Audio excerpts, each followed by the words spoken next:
Cinema துறையை பொறுத்த வரைக்கும் ஒரு உயர்ந்த விருதா எல்லாரும் கருதுற ஒரு விஷயம் கேட்டீங்கன்னா இந்த ஆஸ்கார் அவார்ட்ஸ் தான். முக்கியமா வந்து பாத்தீங்கன்னா அமெரிக்காவில் வெளியாகிற திரைப்படங்களுக்கு மட்டும்தான் பாத்தீங்கன்னா ஆஸ்கார் அவார்ட்ஸ் கொடுத்துட்டு இருந்தாங்க. அப்புறமா தான் பாத்தீங்கன்னா வெளிநாட்டுல ரிலீஸ் ஆகிற திரைப்படங்களுக்கும் பாத்தீங்கன்னா ஆஸ்கார் அவார்ட்ஸ் கொடுக்கலாம் அப்படின்னு சொல்லிட்டு ஒரு முடிவு பண்ணதுக்கு அப்புறமா இந்த மாதிரி ஒரு விருது லிஸ்ட்ல நம்ம படம் வந்துடாதுன்னு சொல்லிட்டு ஏங்குற எவ்வளவு இயக்குநர்களும் நடிகர்களும் இன்னி வரைக்கும் இருந்துகிட்டு தான் இருக்காங்க. அதுவும் வந்து பாத்தீங்கன்னா இந்திய திரைப்படங்கள் இந்த ஆஸ்கார் நாமினேஷன் லிஸ்ட்ல வந்து இடம்பெறதே பெரிய விஷயமா இருக்கும். ஏன்னா ரொம்ப வருஷம் கழிச்சு ரொம்ப நாட்கள் கழிச்சு தான் வந்து பாத்தீங்கன்னா இந்தியன் திரைப்படங்களும் வந்து பாத்தீங்கன்னா இந்த ஆஸ்கார் நாமினேஷன் லிஸ்ட்ல வந்து ஆட் ஆயிட்டு இருந்துச்சு. சோ கொஞ்ச நாளைக்கு முன்னாடி ரிலீஸ் ஆன சூர்யாவோட ஜெய்பீம் படம் வந்து ஆஸ்காருக்கு போனதுதான் வந்து பாத்தீங்கன்னா நம்ம வந்து எல்லாரும் தெரிஞ்ச விஷயம். ஆனா அதுக்கு முன்னாடியே கமல்ஹாசன் நடிச்ச நாயகன் திரைப்படம் வந்து ஆஸ்காருக்கு போனது எல்லாரும் பெரிய விஷயமா எல்லாம் கருதிட்டு இருந்தாங்க. அதுக்கப்புறம் கமல்ஹாசனோட நிறைய திரைப்படங்கள் வந்து நாமினேஷன் வரைக்கும் நாமினேட் ஆகும். பட் வந்து அந்த ரேஸ்ல இருந்து வெளியே வந்துரும். சூர்யாவோட ஜெய்பீம் திரைப்படம் வந்து பாத்தீங்கன்னா ஆஸ்கார் லைப்ரரியிலேயே வந்து இடம்பெற்றுச்சு. சோ அவங்களோட பேட்டி வந்து பாத்தீங்கன்னா அபிஷியலா வந்து டெலிகாஸ்ட் பண்ணாங்க. சோ அப்போ வந்து பாத்தீங்கன்னா ஜெய்பீம் படம் கண்டிப்பா ஆஸ்கார் அவார்டு வாங்கிரும் அப்படின்னு சொல்லிட்டு எல்லாம் எதிர்பார்த்துக்கிட்டு இருந்தாங்க.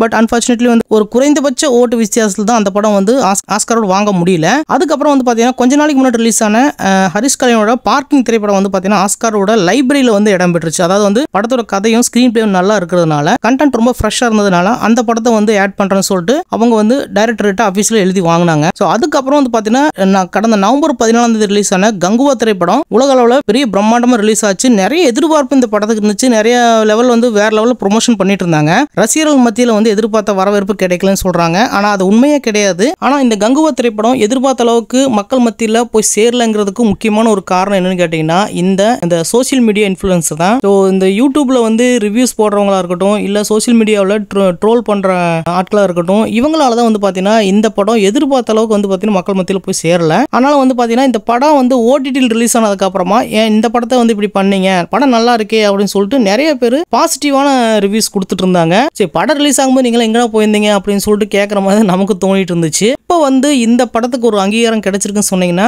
ஆஸ்கார் நாமினேஷன் லிஸ்ட்ல இந்த படத்தை ஆட் பண்ணிருக்காங்க. ஸோ என்னதான் வந்து இங்க இருக்கிற ஆடியன்ஸ் வந்து ஒரு குறிப்பிட்ட விஷயத்துக்குள்ள இந்த படத்தை அடக்கினாலும் கூட வெளிநாட்டில் இருக்கிற அவங்களுக்கு வந்து இந்த படத்தோட அருமை தெரிஞ்சிருக்கு. இந்த மாதிரி ஏதாவது ஒரு கேட்டகரியில இந்த படம் வந்து ஆஸ்கார் அவார்டு வாங்கணும்னு எதிர்பார்க்கலாம். காரணம் என்னன்னு கேட்டீங்கன்னா ஆஸ்கார் நாமினேஷன் லிஸ்ட்ல பேர் இடம் பெறதே பெரிய விஷயம். ஏன்னா உலக அளவுல வந்து பாத்தீங்கன்னா அவ்வளவு படங்கள் வெளியாகுது. ஆனா அவங்க பார்த்து இம்ப்ரெஸ் ஆன திரைப்படங்களை மட்டும்தான் வந்து அந்த குழு நபர்களும் தேர்வு செய்வாங்க. அதுக்கப்புறமா தான் கேட்டகரி வைஸா பிரிப்பாங்க. இந்த மாதிரி இருக்க சமயத்துல தான் இந்த கங்குவா திரைப்படம் நம்ம தமிழ் மக்கள் கிட்ட எதிர்பார்த்த அளவுக்கு போய் சேரலனாலும் கூட அவங்களுக்கு கண்ணில் பட்டிருக்கு. அதனால இந்த படத்துக்கு வந்து நாமினேஷன் கொடுக்கலாம் அப்படின்னு சொல்லிட்டு அவங்க ஓட் பண்ணதுனால தான் இந்த படத்தை நாமினேஷன் லிஸ்ட்ல ஆட் பண்ணிருக்காங்க. ஒருவேளை இந்த படம் வந்து ஆஸ்கார் அவார்டு வாங்கலினாலும் கூட ஆஸ்கார் நாமினேஷன் லிஸ்ட்ல போனதே வந்து பெரிய விஷயம் சொல்லலாம். ஏன்னா எவ்வளவு திரைப்படங்கள் இந்தியாவில் வெளியாகுது. ஆனா வந்து ஆஸ்கார் நாமினேஷன் லிஸ்ட்ல இந்த படம் இடம்பெறது உண்மையிலேயே ஒரு பெருமைக்குரிய விஷயமா தான் படக்குழு கருதுன்னு நினைக்கிறேன். ஏன்னா நீங்க வந்து ஸ்கூல்ல ஃபர்ஸ்ட் ரேங்க் எடுக்கலாம்.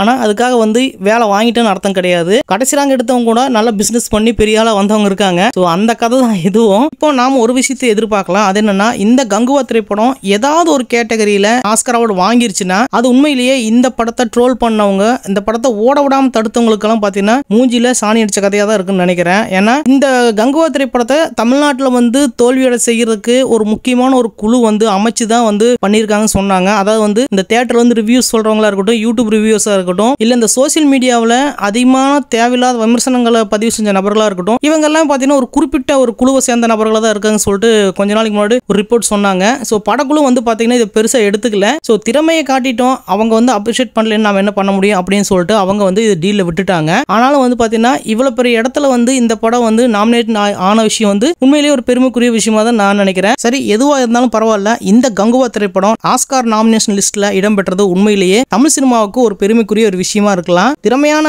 விஷயங்களுக்கு என்னைக்குமே வந்து மதிப்பு இருக்கும்.